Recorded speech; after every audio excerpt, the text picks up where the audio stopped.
better daily, where we work hard in our minds, bodies, and our spirits to become 1% better every single day. Download the app and join our Betterment family at betterdaily.life to catch the video version of these podcasts. Here's your host and my dad, Alex Van Houten.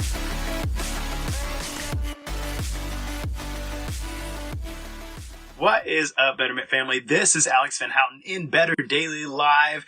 Happy Wednesday. It is Wild Wednesday, and on Wild Wednesday, you never know what's going to happen, and today I have something cool to share with you. Before we get there, though, it is the end of the Faithful 40 Challenge. Today is day 40. It's the day final of the Faithful 40 Challenge, and I can't wait to hear from you guys what it is that came out of the Faithful 40 Challenge for you. What wins you accrued, what things are different in your life because you went through the Faithful 40 Challenge, and maybe some things that you learned that you hope to implement between now and the end of the year, because we will do the Faithful 40 Challenge 2 more times by the end of the year, and you don't have to wait until then to make changes that you've decided you want to make, but we will do them. And I know that this process of taking a spotlight and putting it on your mindset and putting it on your nutrition and putting it on your exercise and doing that daily in community for 40 days, I know that process, even if you weren't able to participate every single day, that process can teach you something about yourself. It can teach you something about the faithfulness that you approach your health and fitness integrity. It's also something that can teach you about what things do need to change in order to achieve 1% better every day. So it is the end of the Faithful 40 Challenge, and I'm very excited to finish that with you today. And tomorrow I intend to share with you some of the things that individuals in our community said were powerful and good about this Faithful 40 Challenge. So you'll see those posts and notifications come out in a bit. The other thing is we have got 3 more days of registration for the Better Man Challenge. And this is the first time we've done the Better Man Challenge. It's going to be awesome. It actually starts next Wednesday evening, February 16th, and we still have a couple spots left. So if you or a man you know want to dive into this 8 weeks of better with an intentional group of guys who are going to be getting into the mind, the body, and the spirit, that is starting next week, and there's just a couple more days to register for that. And actually, the Wild Wednesday that I'm going to share with you is in honor of that. So I had the opportunity and really the honor to hop onto a friend of mine's podcast just a few short months ago, and his name's Warren Peterson. He's written a few books, particularly around fatherhood and faith. Man, he's just such a cool dude. He actually runs something called The Summit, which is two times a year. He and a group of guys get together near his home in Colorado and hike mountains and climb things and rappel off of things, and it's an awesome experience for men who are interested in improving their relationship with themselves, other men, and God. And we had an opportunity on his podcast to talk about faith, fitness, and fatherhood. And he's a good interviewer, and he gives space for great conversation, asks pointed questions, and he's very intelligent. And so we had the opportunity to really dig into some of the things that are behind the scenes when it comes to becoming a better man. And so I'm going to link that here. It's in honor of the Better Man Challenge. There are men in our lives who have made a difference. Like I grew up without a dad, but God placed men in my life who helped to grow me, who helped to create a space and an experience for manhood that has moved me along in my life. And I'm thankful that I get the opportunity to do that in other men's lives now. And even now still there are men that have been placed in my life in order to move me forward. And a few women too. Women have a way of, they can't teach a man how to be a man, but they can certainly teach him what not to do. You ladies have some cool power. So I'm going to add that interview here for you to check out. I think you'll find it edifying and interesting. If you're a man, I would love to hear your thoughts on faith, fitness, and fatherhood following that conversation. And if you're a lady, I don't want you to discount this. I don't want you to be like, this doesn't have anything for me, it's for men. This faith, fitness, and fatherhood conversation has more to do with progressing in our relationship with God while not neglecting what the physical body can attribute to that. So I'll give you for instance, because that's not very well said. Imagine that you have something difficult in your life that you really need God to speak into. You really need God to show up for. And you're praying hard for that. In fact, tonight we're actually meeting here in Better Daily to have a time of prayer and connect, to move you forward in that respect, or at least let you know that you're not alone and agree with you in those things. But let's say you're praying for those things and you say, you know what, I'm going to make it a discipline to get up early every day, and I'm going to seek God on this thing. I'm going to quiet my mind, I'm going to quiet my heart, I'm going to spend time in the Word, and I'm going to seek God on this thing, because it really matters to me. And so you say, I'm going to do that. But then you find that waking up early is really hard, because you don't have energy and you're not used to waking up early, and maybe you fall asleep on the Bible, or maybe your brain's just like mush, and so your physical body becomes an impediment to your spiritual progression. Does that make sense? Your spirit and your physical body are separate, yet they still impact one another. I had a client on a hill today. Like, literally, we were climbing up this really rough hill. And if your spirit says, I can't do this, if your spirit says, where's the easy way out, then you won't climb the hill. Unfortunately for this client, or fortunately, whichever you think is applicable here, there was no way out. We went down the hill, so we had to go back up the hill in order that he could go home after our session. The spirit is willing, but the flesh indeed is weak. That's what Paul said. And oftentimes, we don't do our flesh any favors. We don't do our physical body any favors when we feed it garbage. We don't get enough rest, and we don't exercise appropriately. We don't do it any favors. And the spirit's trying to do things that we know are important and matter to us deeply, but our physical body can become an impediment to that.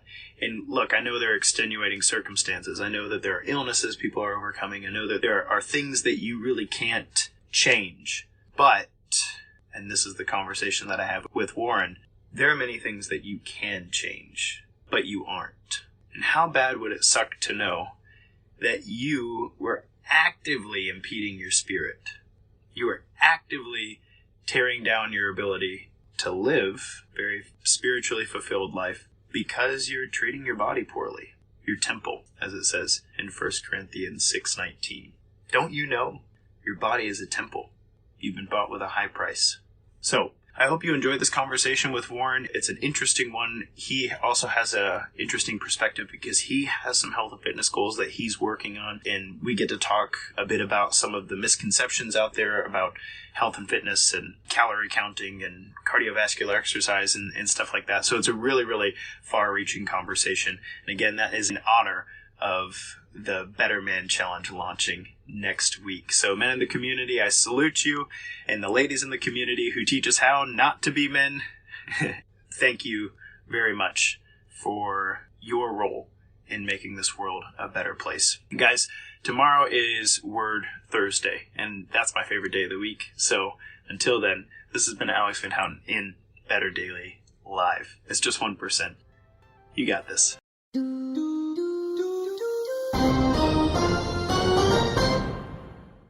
Welcome, gentlemen. On today's show, I'm speaking with Alex Van Houten about the world of fitness, fatherhood, and faith, and how those are all interconnected. We touch on some very personal topics and some really important aspects that us guys we must understand. Now, Coach Alex is the owner and founder of two health and fitness companies, the Betterment Company and Defining Dad Bod.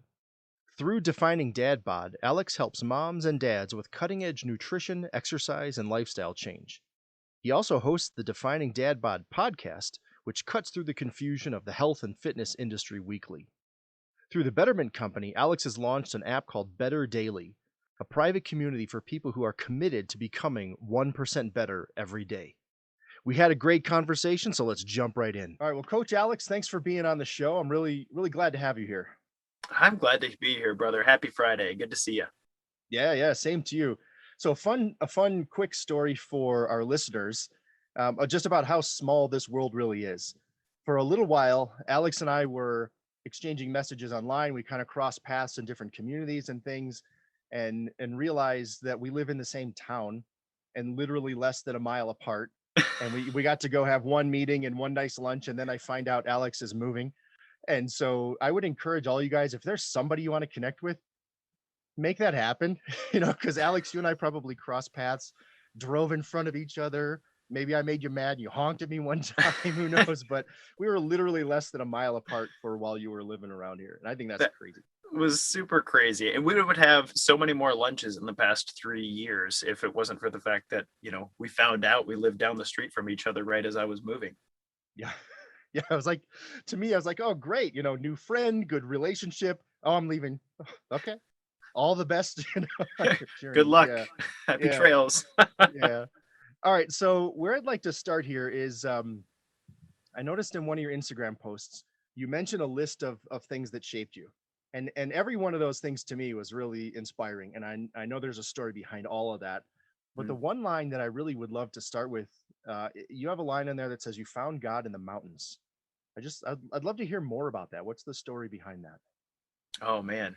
Well, that could be a very long story real fast. So I'll try to keep it relatively short because I know we have lots of things to talk about. Let me know if you want to dig in deeper. But there was a time in my life where I was really struggling with my faith. I was brought up in a Christian community, and I think, those of us who are on the path to manhood, especially if you've got kids, there's a place where you have to make it your own, in the sense that you're not going to continue to walk with God by somebody else's faith. It's going to be something that you find with Him of yourself. And so I actually went to the mountains, fasted, ready to pick a fight, because I was praying for my little niece. She was just about to turn 2, and she was also wrestling with brain cancer. And my attitude wasn't like, I'm going to go do faithful things and pray for healing and whatnot. It was like, God, how could you let little kids get brain cancer? What the hell is wrong with you? So Yeah. what's cool about that, and what's strange about that, is at the time I would have told you that I didn't know if God really was there. So it's strange to be angry at somebody you believe isn't there, but it was a very real anger. And so I told my wife, I'm not eating until I get an answer to this. And she was like, all right, Gandhi. So I didn't. I was pretty fasted, and I went up into the mountains, actually Stewart Canyon, there at the Air Force Base. I know you're familiar with Colorado Springs. Stewart Canyon Trail is where I went there. And I went running, and I mean, it's altitude and I'm in pretty good shape, but dude, it was one of those like mad runs, and I hadn't eaten for 3 days. So I was not only mad running, I was also like depleted. And I don't know what happened. I think I fainted. I don't know what happened really. I woke up in the canyon where, it was when was it? It was April. So the rest of Colorado was beautiful and sunny and not quite warm, but not really cold either. But in the canyon, it was snowy and icy. So I like woke up in this winter wonderland, and man, the vision that I had, the dream that I had, if you want to call it that, it broke me, it wrecked me. And I did get an answer to the problem of my young niece, and it wasn't the answer I wanted, but it was also an answer that gave me peace, which is a very difficult thing to explain unless you've been or been through something that difficult. And so it took me probably a good year to unpack that and understand what it meant. And I actually got to speak at her funeral. I got to share that vision with my sister. That was her daughter that was going through that.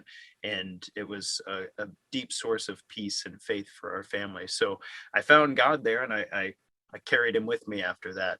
And no more wrestling with whether or not I was sure God was there. I knew He could take me at my worst and most frustrated and most food deprived and pissed off and self-righteous and all those things, and He could still meet me in a way that brought peace and goodness. So that's what I meant by that. Yeah. That's an amazing story. Yeah, I didn't know that one, and I'm grateful that you're here to share that with us. And I like how you mentioned, one of the things, I'm bouncing around a little bit here in my mind, but one of the things I think a lot of guys struggle with when it comes to faith is being authentic with God. And what I mean by that is we feel sometimes like, well, I'm not supposed to be angry. I'm not supposed to be mad. I'm just supposed to be grateful. I'm just supposed to be appreciative. I'm just supposed to praise. I'm just supposed to thank, and all those sorts of things. And yeah, we're supposed to do those. But God can handle all of our emotions. He can handle the angry side. He in fact, I think he wants it. He wants that real full relationship. And if we're trying to hide that part from him, that's just ridiculous because he knows anyway. But he wants to express it, share it, live it together. And so I like just I like that you're willing to go there both in kind of that prayer world and in sharing that story with people, because I think sometimes people miss that point, that it's okay to have that full range of emotions with God, and it's really one of the ways you build that and mature that relationship together. Absolutely. And that's what a relationship actually is with our kids or with our wife. Like if we're having to pretend to be something we're not, or we have to Yeah. pretend to feel something we're not feeling regularly, then I mean that's not really a relationship. That's like a what is that? That's like a sitcom. You're Like, playing a we're part. just an actor in a movie, and that's not what God calls us to. That's not that's not what it means to walk with him. And it's a messy process, and it's not pretty, and thankfully it's between God and I. So Right. I don't I don't have to admit to many of my faults, unless you and I are tight. But that said, I appreciate you pointing that out, because it wasn't until about that point in my life where I realized, look, I don't have to be the perfect dad to my children. If I'm in relationship with them, it's sharing authentically with them. I don't have to be the perfect husband to my wife.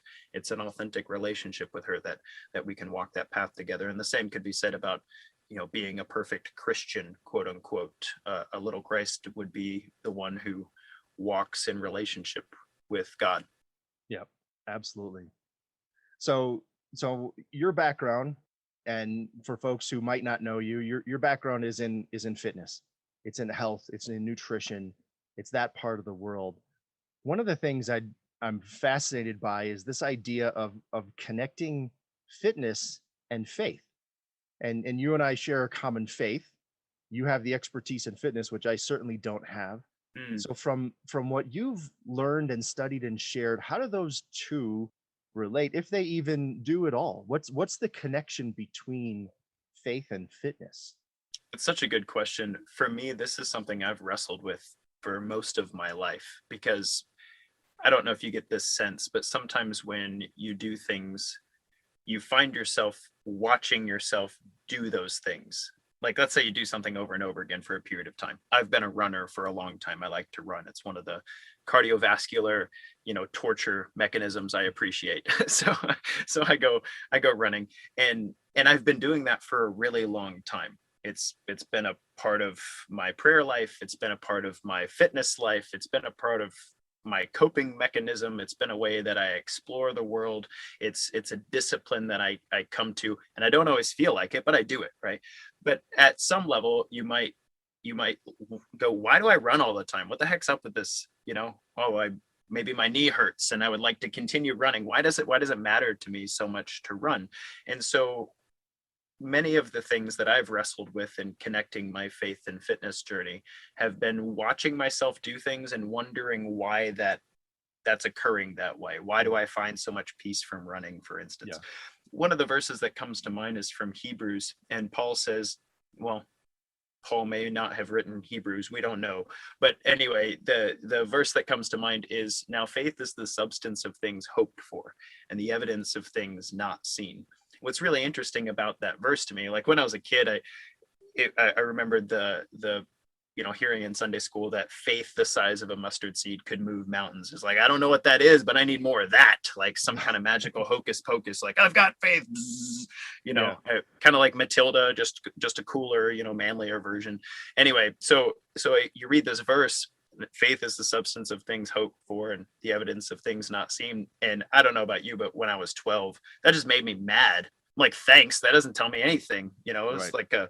like real poetic language that I couldn't understand. But for me, when considering the idea that the substance of the things that we hope for and the evidence of the things that we can't see, when the rubber meets the road, I think that fitness is almost an embodiment of that idea. So when I go for a run, or when I teach a client to pick up a heavy bar because they have some health and fitness goals, maybe some pain they're trying to overcome, maybe some muscle they'd like to grow, maybe there's some things in their life that they feel is out of place, and that this exploration fitness is part of exploring that. When the discipline of fitness, that thing you do every day, begins to be something that you do every day, I feel like that in itself, if it's aligned properly, is a step of faith, so to speak. We talk about, I think in James, it says that faith without works is dead. And so in the fitness world, when you look at your life and say, I need to make some improvements, maybe I need to be around better for my kids, maybe I need more energy, maybe I need to stop, wallowing in my back pain, or whatever it is, I need to lose 100 pounds, whatever that thing is that you decide, hey, something needs to happen here.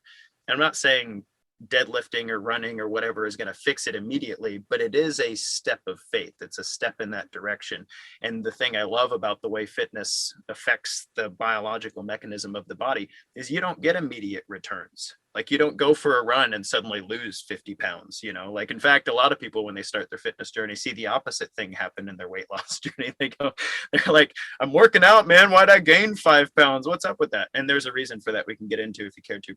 But the point is the regular showing up of this discipline, the coming into your run, or coming into your hiking, or coming into your push-ups, or whatever it is, that discipline in my mind is a step of faith. And so I think that's where those things kind of come together for me, and one of the reasons that it's been such a spiritual thing for me.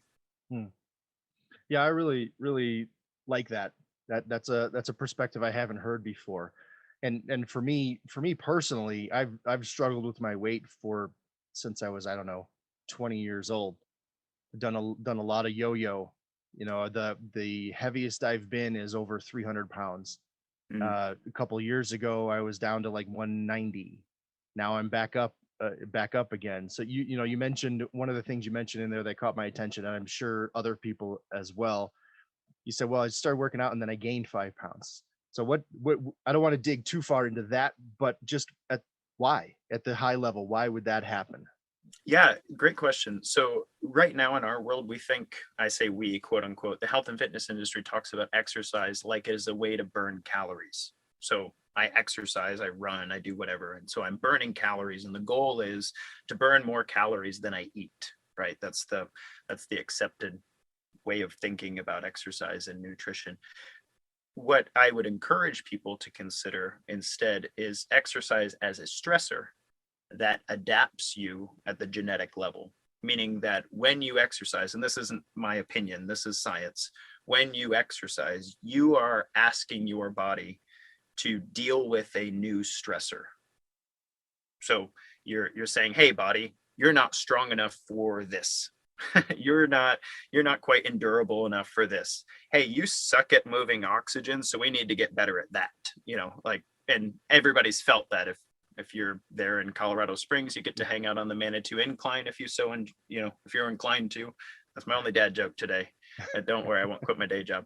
But that's like Jacob's ladder. You walk up a mile of stairs, right? And the whole time you're like, oh, this is terrible.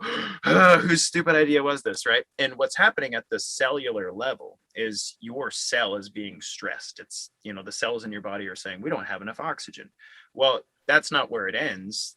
Your DNA actually has to turn on and say, hey, we have to get some more mitochondria in here. We need more blood volume. We need these muscles to get a little larger. We need to store some more carbohydrates, blah, blah, blah. And so what I encourage everybody to think about with regard to their exercise is not just calories burnt. It's an adaptation to the system. And so when people first start exercising, if you're deconditioned and you haven't lifted weights, or you haven't been doing regular cardiovascular exercise, and you start a program, sure, you're going to burn more calories, but one of the things you're going to do is you're going to signal to your body that you need an increase in blood volume. And so one of the things that happens to people is they can actually gain somewhere between 1 and 3 liters of blood volume in the initial stages of their training. That's a good thing. Arguably, that's a fantastic thing. It helps you to move oxygen. It's really helpful to get, oxygen's a a primary component of being able to burn fat as a fuel source. Fat molecules have no oxygen built into them, and oxygen's required to release ATP. So if you're sucking wind and you can't get that oxygen to your cells because you don't have enough blood, well, guess who's going to suck at burning fat as a fuel source? Give us an award, so Yeah. so one of the things that happens when we first start exercising is blood volume increases. Another thing that happens when we first start exercising is any dormant muscle tissue that we've had on our body that hasn't been used is going to fill with water. And not just water, it's metabolically active fluid. Your body's like, hey, you've had these muscles for a while. Maybe it's your hamstrings, maybe it's your glutes. And we've been sitting on our butt a lot, haven't been using them. All of a sudden they're like, hey man, wake up, we got stuff to do. The guy's climbing a mountain here. So what happens is all of your dormant muscle tissue starts to get heavier. In a good way, it's active, from a caloric perspective, you're going to burn more calories all day because it's doing its thing.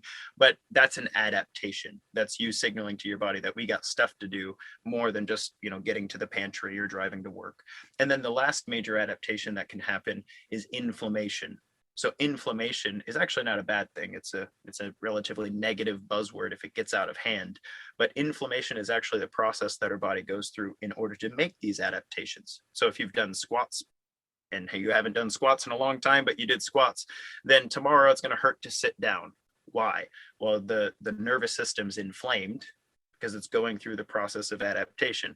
Well, anybody who, I don't know, eats dairy but gets inflamed by dairy knows that they can gain 2 pounds. And women know this at a certain time of the month when their whole body is like, for whatever reason, we're going to retain water.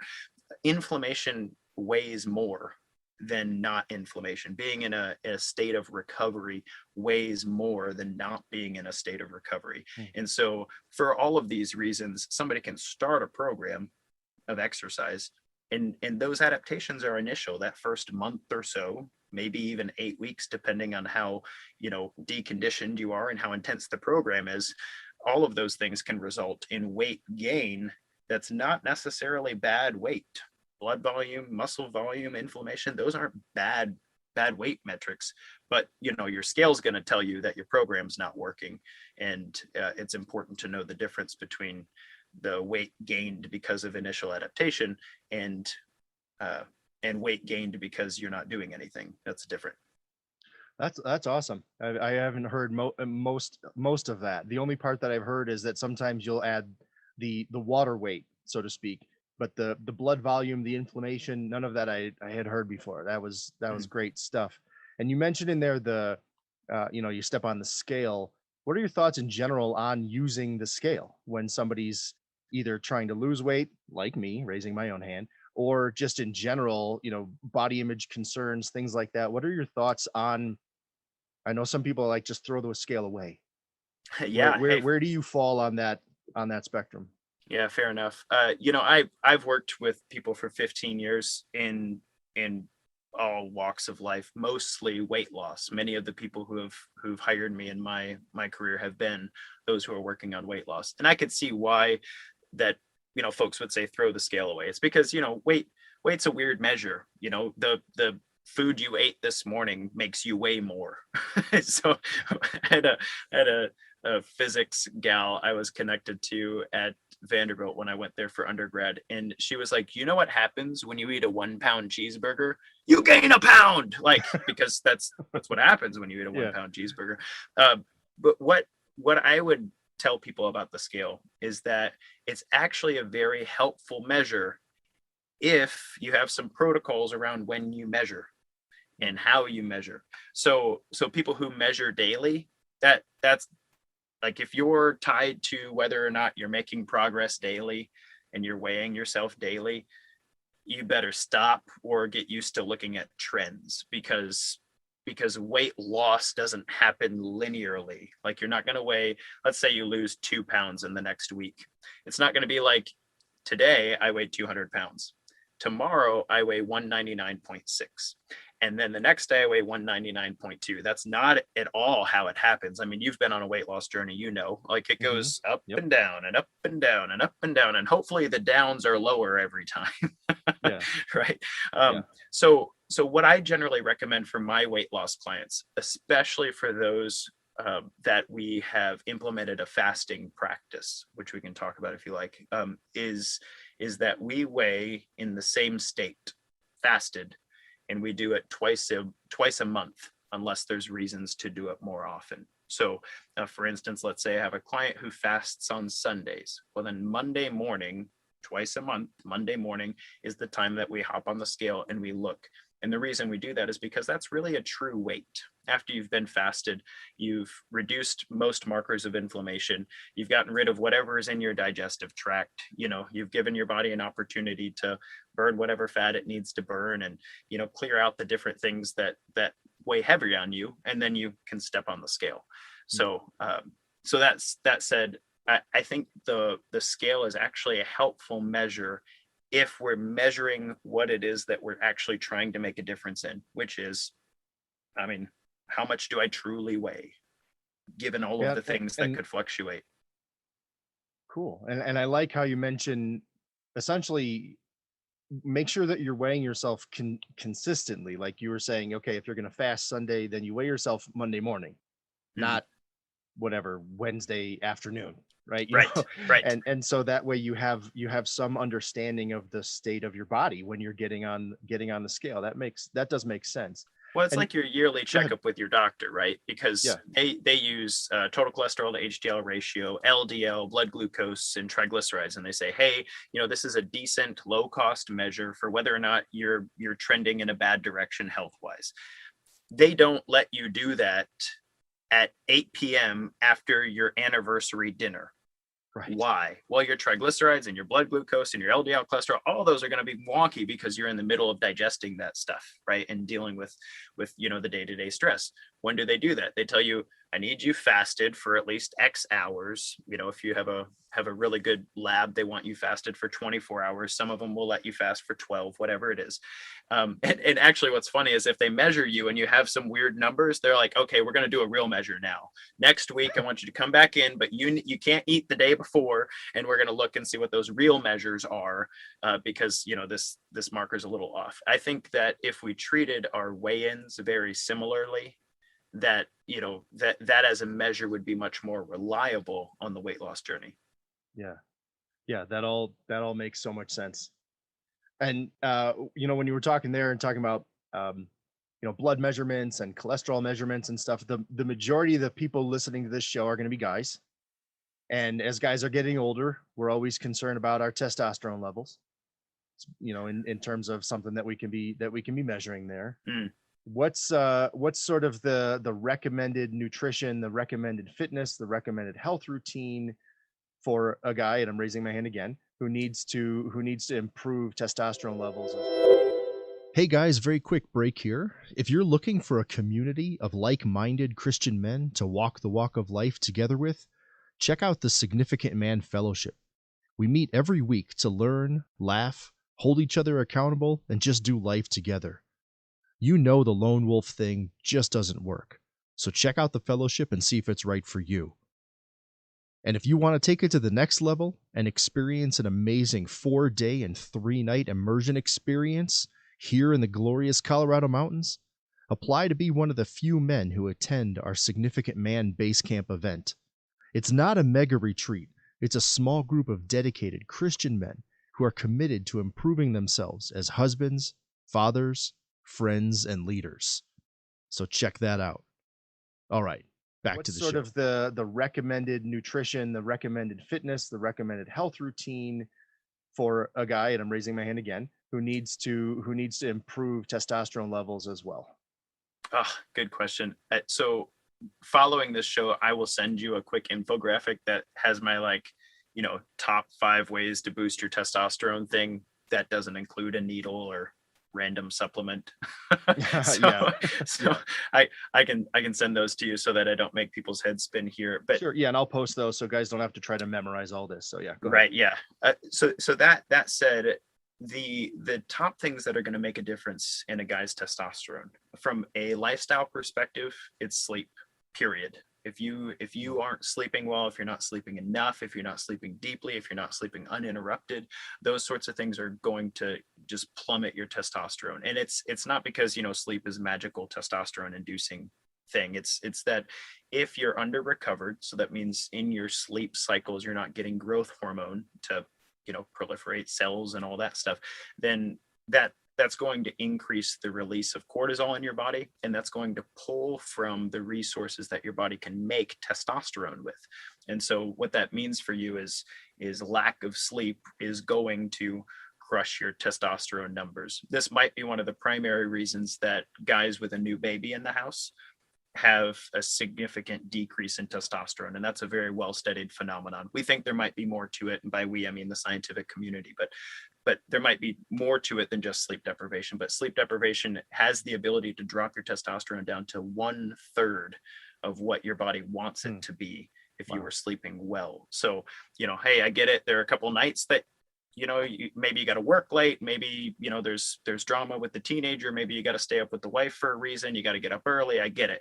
But if that's the norm, if 6 out of 7 days a week you're not getting the amount of sleep that is restorative and feels good to you and whatnot, then that's certainly going to affect your testosterone.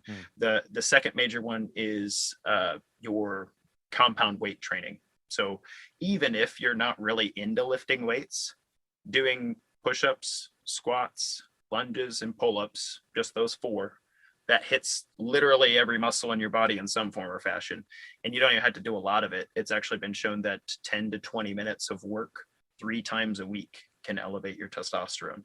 So those of you who are listening and you're a little more conditioned, that's not going to be enough for you. You're going to have to, hit some leg press and deadlift some weight and that sort of thing. But weight training, specifically that compound movement, getting several large muscle groups all together, it's kind of like telling your body testosterone's if you want to call it the manly hormone. That might not be quite politically correct, but whatever. If testosterone's the manly hormone, then you get it doing, manly things. And what does a man do? Well, he fights mammoths with his bare hands, and that's really hard work, right? So it's kind of signaling to the body. Too. Yeah, it's very hard to find a mammoth. So we're stuck with pull-ups and push-ups, dang it. But so that's number 2. And then number 3, from a nutrition perspective, vitamin D and sugar are like on par. I don't know which one to talk about, so I'll just say both of them. You need enough vitamin D. It's the precursor to almost every sex hormone in your body. If you're not getting enough sun, take it orally, and go test it if you're not sure. And that just if every guy could get his vitamin D on par, and at least not just like I'm not deficient, but like optimal, that would be really powerful for testosterone. And if every guy could get a handle on their sugar intake, if you're working out really hard and you have a relatively intense regimen and whatnot, then your body's going to use that sugar. But if you're having trouble with blood sugar such that you have to be medicated in order to keep it in a good range and stuff, it's a good time to get a handle on those simple carbohydrates, because that blood sugar roller coaster can be influencing your sleep and can be influencing your testosterone production. Yeah, that is awesome stuff. When it comes to the like vitamin D and so on, are you a fan of just grab a regular 1 a day multivitamin, or actually supplementing D above and beyond that? Yeah, vitamin D by itself usually, because a multivitamin, most of them have somewhere around 1 to 2,000 IU in them. And there are several studies that suggest that you're not getting much out of that at all. Like, it's not sufficient to bring you out of deficiency. So if you're not somebody who's getting 20 to 30 minutes of intense UV sun on half of your body a day, that sort of thing, then supplementing, the studies actually suggest that about 5,000 IU daily is safe no matter who you are. But if you have a test to show that you're deficient, then you can get up in that 10,000, even 20,000 IU daily. And there are some reasons to consider that some people need a little less than others and whatnot, and that you can get in the weeds there. But yeah, I live in Arkansas. We're below the longitudinal parallel that we actually get good UV. I get outside as often as possible, and I still keep 10,000 IU vitamin D in my bathroom drawer, and I take that on those wintry months when we're not really outside. And even if we were, the sun isn't intense enough to give us that vitamin D. Yeah, cool. Thanks. Yeah. So it was interesting. In my mind, I was thinking we were gonna let's just we'll focus on the faith stuff and we'll focus on that. But I love kind of where we went there with that part of the conversation because it's just helpful, Mm. and you have such great experience and background and education and all this stuff. It's great to hear your opinions on these things. So I want to loop back to a different topic that we didn't touch on it too much. You mentioned when you were talking on the faith and the fitness, Mm. family came in there a little bit, only in the context of being ready, so to speak. So Mm. so if we go directly to that, how does fitness impact me as a father, as a husband, in life? In other words, not it's we all look at a movie and we're like, yeah, I'd love to have a Marvel body, great, but in the day-to-day life, Mm. how does my level of fitness impact me or any of the guys listening? How does it impact us daily? You're gonna get me on my soapbox here. Let me stretch real quick. All right. No, no, it's so, man, it's deep. It gets deep. So shut me up if you get to a point where you're like, all right, Alex, chill out. This this concept of fitness and fatherhood for me is down at the very core of what gets me out of bed in the morning, and it's down at the very core of how I approach fatherhood with my children. I grew up without a dad, so I'm still, for myself, I'm still learning how to model something I didn't get to see every day, right? And one of the things that, the reason I founded Defining Dad Bod is I remember it was my oldest, now he's 5, he was 6 months old, and I was driving home from work. I'm a personal trainer, right? At the time I was working for a large corporation. I had just finished working with clients all day, driving home from work, and I stopped at a gas station and got a packet of Pop Tarts, s'mores Pop Tarts. They're the best Pop Tarts. Got a packet at 8 p.m.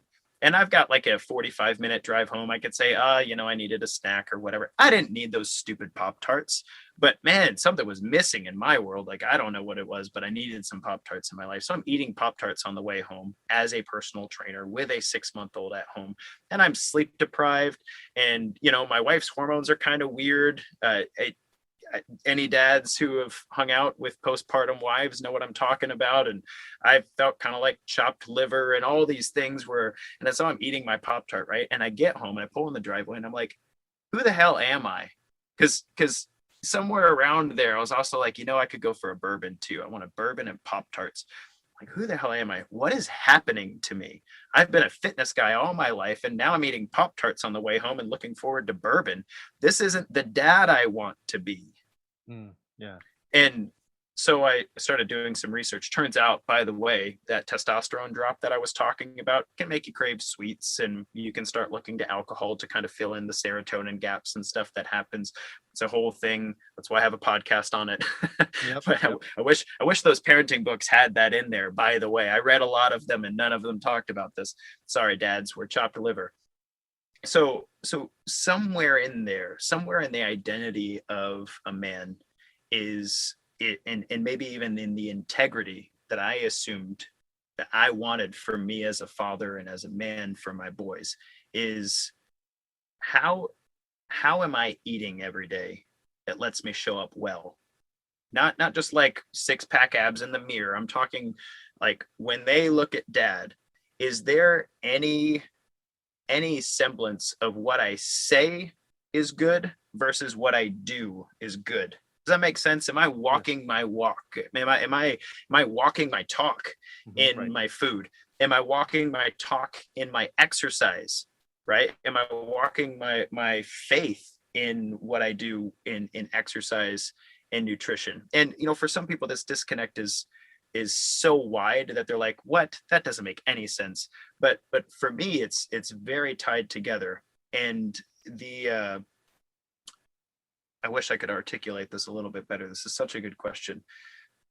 The integrity that I approach my personal health and fitness practice not only helps me to show up well for my kids. I don't want a cloudy mind because I ate like garbage. I don't want to not be able to jump on the trampoline because I don't know, maybe I didn't do enough squats in the past 2 years.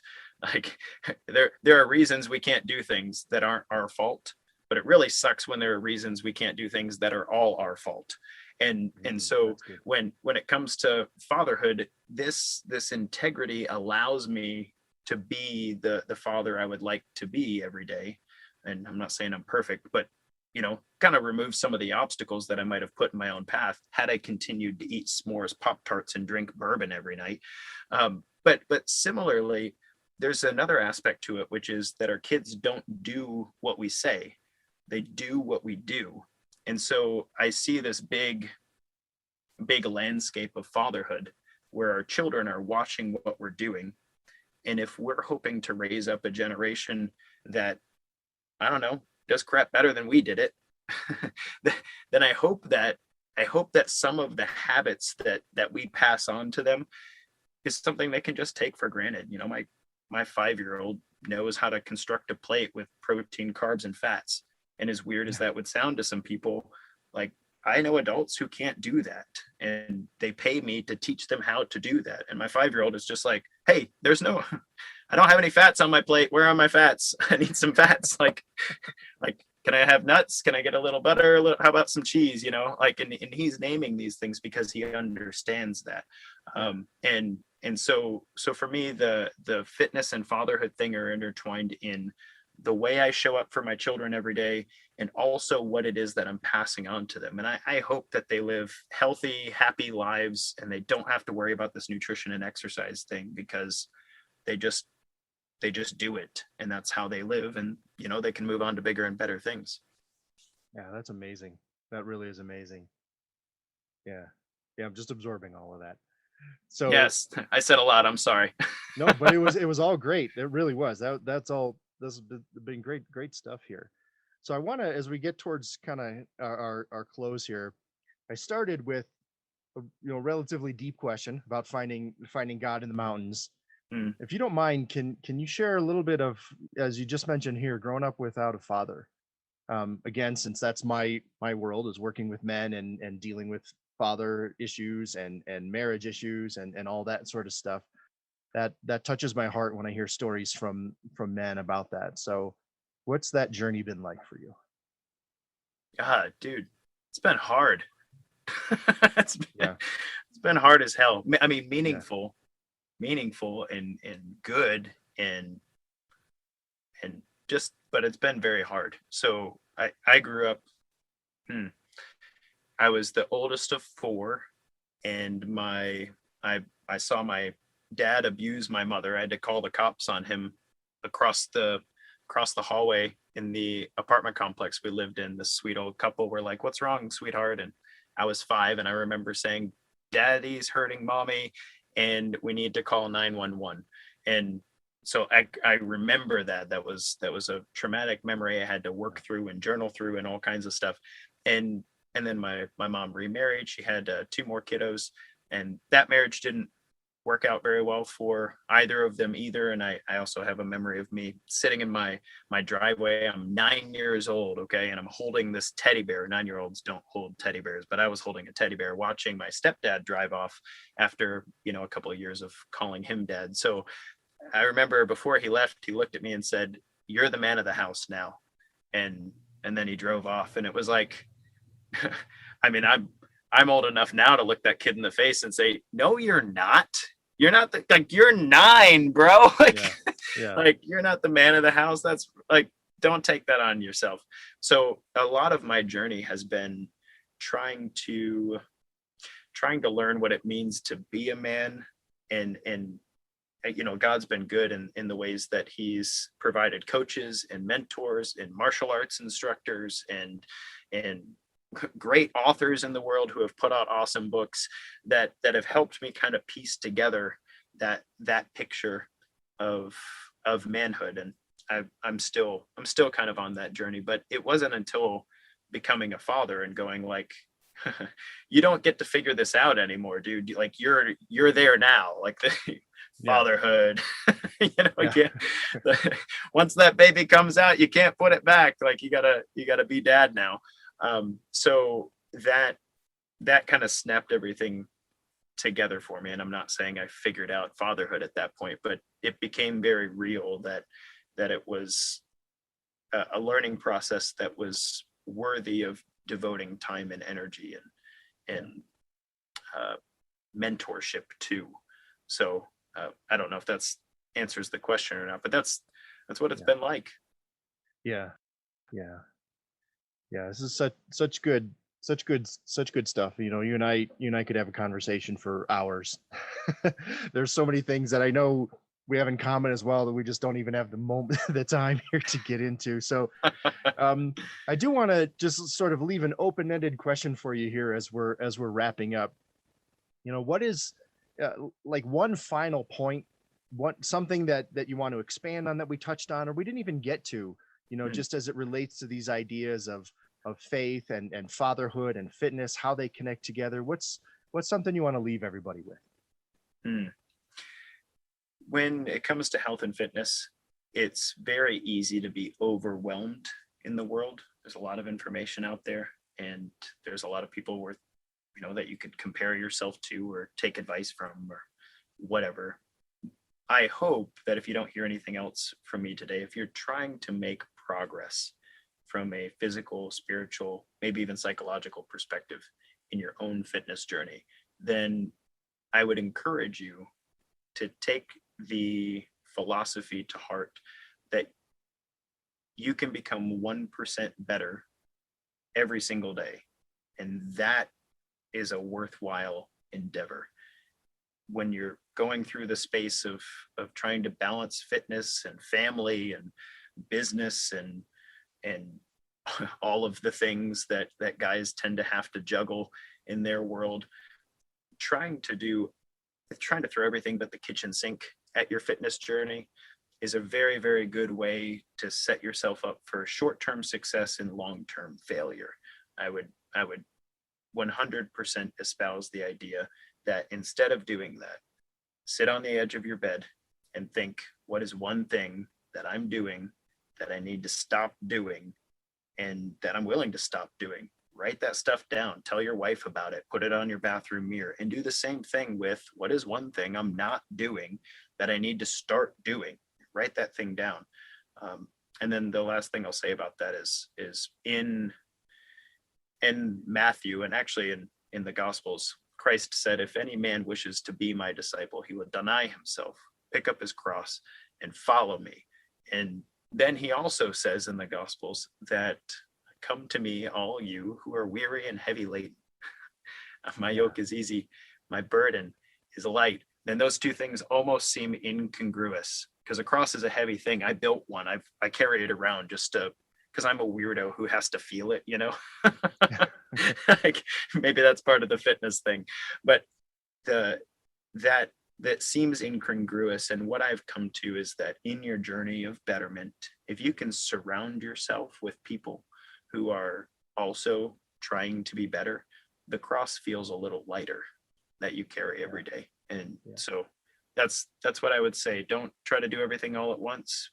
Work to become 1% better daily. That's the best you can ask of yourself, and don't do it alone. Yeah.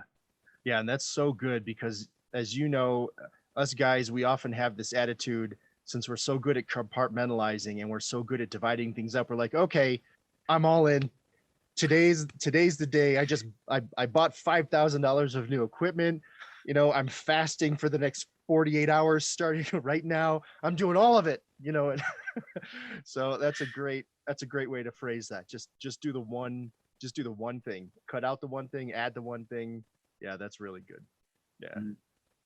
Cool. Good. Thanks, man. All right. So, I'm sure guys are going to want to get more from you. They're going to want to hear more from you. They're going to want to learn more. I'll post all your various links and things, but what's the best way for people to learn more about you and to connect with you? So we're everywhere in Defining Dad Bod and Better Daily. The two places you can go. One, if the spoken word is helpful to you, some of the things that Warren and I have gotten to rap about today, go check out the podcast, the Defining Dad Bod podcast. We have over 100 hours of things along these lines, things as hardcore as divulging the truths of a scientific article, all the way to I did a show on what Cobra Kai on Netflix has to do with your health and fitness journey. So there's a lot going on in there. And then the second thing you can do, and if you want to get a little bit deeper, we have a paid application community called Better Daily, and you can download this in the Apple Store. You can download it on the Google Play Store, and you can also find it at definingdadbod.com/betterdaily. And there is our community. You could think of it kind of like a social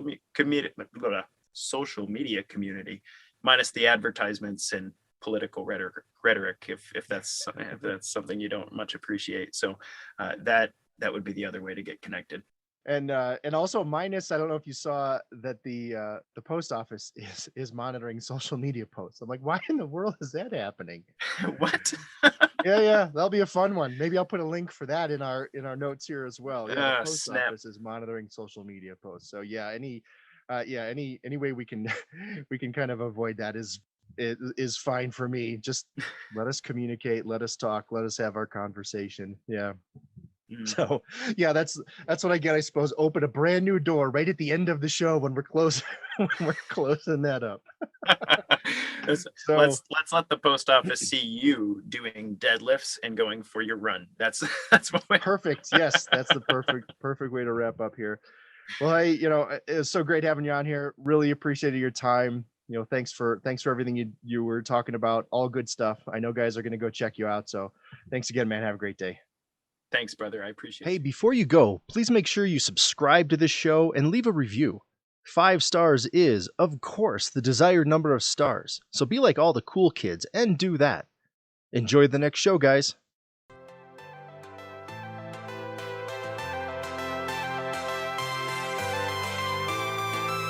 Thank you for joining us for 1% Better today. Don't forget to subscribe for the podcast. Leave us a raving review to tell others how Better Daily has helped you in your journey. If you want more Better Daily, download our app and join our Betterment family at betterdaily.live. Use code POD to get 25% off your subscription. That's POD, all caps, to save 25% on your subscription. We all have a cross to carry. It's lighter when we do it together.